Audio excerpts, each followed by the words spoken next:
And welcome back, everyone. For tonight's top story, we take a look at the wonderful world of American education. If you're asking yourself, why the hell is he going to talk about education? You're not alone, because it seems that no one is talking about American education. In fact, a 2009 study by the Brookings Institute revealed that only 1.4% of the national media coverage is on education. Why, do you ask?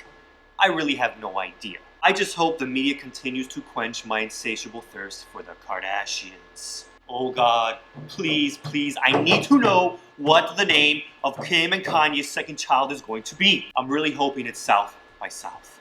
We look at three controversial issues that have received considerable attention over the last decade: school choice, teacher evaluation, and the Common Core. First, we take a look at school choice. Now, school choice is the premise that parents can choose the education their children receive, much the same way that you would choose bananas. I think I'll go with this banana. I like this banana. But no, wait. This banana over here has fewer dark spots. I think I'll go with this one. Proponents of school choice argue that a marketplace of educational choices will create competition amongst schools, and that would result in high-achieving schools. Yes, school choice promotes healthy competition. It's like watching two little kids fight to the death. At first it seems like a great idea, but as soon as it starts, you know that it is a bad idea. Nobody wins. However, school choice isn't as equitable as some politicians might lead you to believe. Individuals do not have equal access to information about schools. Some question that even if a marketplace were to create really good schools, would they be accessible to the students that need them the most? Spoiler alert, the answer is no.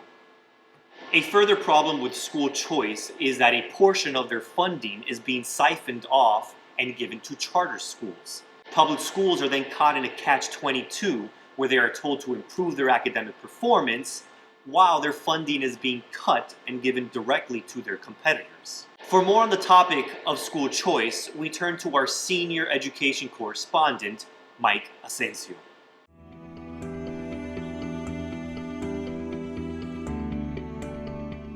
I'm on my way to interview teachers regarding the core curriculum and standardized testing. But oddly enough, I showed up to the school and the appointments they gave me for today, there's nobody here. So school's closed, but I managed to get in touch with one teacher who would talk to us on camera. So let's go see what this one teacher has to say. Mrs. Chapman. Okay, Mrs. Chapman. And what grade do you currently teach? Currently teaching second grade, but I've taught kinder 6 years, and this is my 4th year teaching second grade. So in total, I've been teaching for 10 years. Oh, 10 years. 10 years in total. That is excellent, Ms. Chapman. Ms. Chapman has been in the public education system for a very long time. If we count all of the years of her schooling from pre-K all the way till graduating college and being a teacher, so that's over 22 years of experience in the public education system. Now here we are once again with Ms. Chapman, and after spending a full day with her and touring the school and getting to have an idea of what her classroom and what these kids are like, it's time for those hard-pressing questions. Now, Ms. Chapman, what is the direction you see school choice heading towards? What can you tell us about that? So it depends what type of program you're looking for, in order to fit your child's needs. So that would be left up to the parent. You don't see the school choice heading in any particular direction, like north by northwest or south by southwest or anything like that? No, I really can't tell you as far as what direction it's going to go. Obviously, we've taken it more to the charter school section. So charter, public, private, online schools, we've got all of these different new entities now trying to educate our children. Is there a better choice? Is there something else maybe that we're not looking at? I don't know if there's not something that we're not looking at. Once again, I think you, as parents, you have to be your child's advocate and really research and find out what programs are out there for, you know, Right. your children. You just said as parents, you have to be your child's advocate. Absolutely. So the parents need to be involved? Absolutely. Parents need to know their rights. They need to know, you know, the laws, and they should be involved. They need to get involved. It's their child's future. So, you know, part of, you know, 50% of your child's education starts at home, and the other 50% is at school. So yes, parents play a big role But in their child's education. Isn't it enough for parents to just drop their kids off at school? I mean, isn't that the teacher's job? Well, that's not only the teacher's job, it's the parents' job. I mean, the way that I see it is, the way that I break it down for my parents is I tell them, well, they spend 50% of their time here and they spend 50% of their time at home. So if they're only getting 50% of what they need here, and you're not doing your 50% with your children at home, as far as following up with home learning, reading to them, and just being involved in your child's education, that's a below average student. If we're only talking they're only receiving 50% of their education. So, okay, so that's great. Let's take a brief pause. I'm going to throw it back to you guys at the studio. And when we come back, we're going to go to the real hard-hitting, serious questions about education here. Thank you, Mike. You see, some teachers are in favor of school choice, and others would argue that the public school system already offers a variety of choices to the student, from the variety of courses being offered to the diversity of students present in the public school system. The issue of choice becomes problematic when you take away much needed funding from the public school system and then chastise them for not being able to improve the academic performance of their students. Not to mention, if school choice is not equitable, if individuals do not have the same access to school information, then is school choice really the best option for our students? We now turn our attention to teacher evaluation. Now, teacher evaluation has received significant attention over the past 2 decades. Federal legislation like No Child Left Behind and Race to the Top have essentially forced states and local districts to develop new teacher evaluation protocols in order to receive some of that sweet, sweet, sweet federal money. Now, unfortunately, most of these teacher evaluation protocols are not based on any research whatsoever. One of the biggest points of contention is the use of student achievement data. Now, it seems logical to measure the effectiveness of a teacher by looking at their students' scores on standardized tests. However, it's not that simple. Several studies have shown that at best, the effect of the teacher accounts for 20% of student achievement scores. That means that 80% of a student's score has to do with something other than the teacher. So, how do you feel about standardized tests? Do you feel that these tests accurately reflect what you do in the classroom? No, I'm not for standardized testing. I mean, I do believe there should be some type of assessment to see how a child is progressing throughout the school year. I do believe in that. However, I do not believe in testing all year long and teaching to a test. Teacher evaluation is much like LeBron James. He accounts for 20% of his team while he is on the court, but he gets 100% of the blame every time they lose. You will never be good as Michael Jordan and LeBron. Never. Never. Not one, not two, never.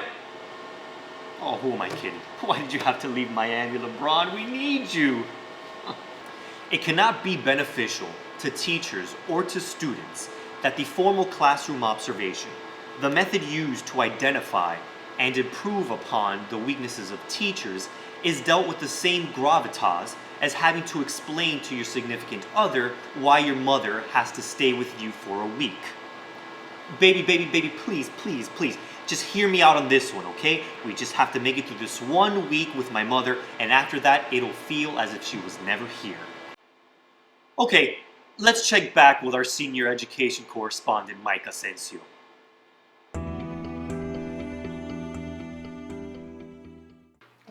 Let me ask you a Common Core question. Mm-hmm. What is Common Core? You know what? I don't even know what Common Core is. We just walked into school one day and they told us here. So you don't know You're what gonna be- Common Core is, but Well- do you know John Smith? I have no idea who John Smith is. Mr. Common Core is John Smith. I had no idea. That's what they refer to him as. Well, I had no idea. But you like pizza. I love pizza. You like pizza. I do. Thank you, Mike. For our last topic this evening, the Common Core, we bring you the big man when it comes to education in this country, Mr. Arnie Duncan. What's that? Oh, he's not here? We bring you Alberto Carvalho. No? Not him? Who? We bring you Mr. John Smith. So, Mr. Smith, I have here that your nickname is Mr. Core. No, Mr. Common Core. Please get that right. Please get that my, right. my apologies, Mr. Common Core. Well, perfect. So what is the Common Core? Why don't we start off with that? What is the Common Core? What is the Common Core to you? To me? Well, the Common Core, well, isn't that, an attempt for a national curriculum for English and mathematics? You're close, but you're not hitting the point. Okay, I'm gonna simplify this for you. I'm gonna do us a favor. Please do. Okay, I want everyone to think of the Common Core as a pizza, A pizza. a big pizza. Okay, the students are the pepperoni. Are you following right now? As best as I can. Okay. Now, within that pizza and the pepperonis, again, we have a pizza that we can all eat. And that pizza together is the Common Core. So what you're saying is that we are all in this together? No, that's not what I'm saying. Okay.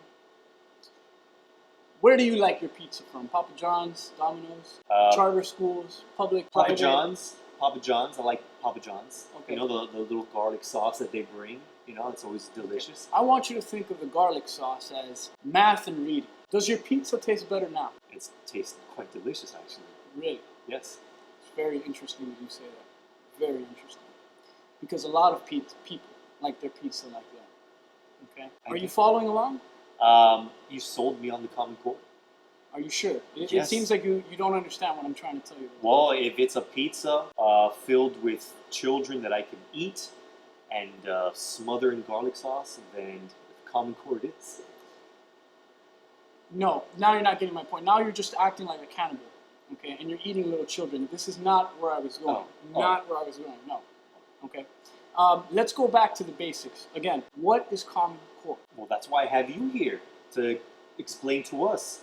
This is so far above me.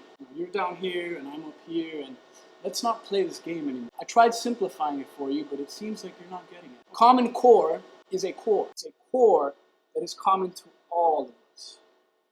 We're done here. Well, folks, that's all the time we have for tonight's episode. Good night. I'm off to get some pizza with pepperoni and some sprinkles of the broken dreams of our children. Thank you.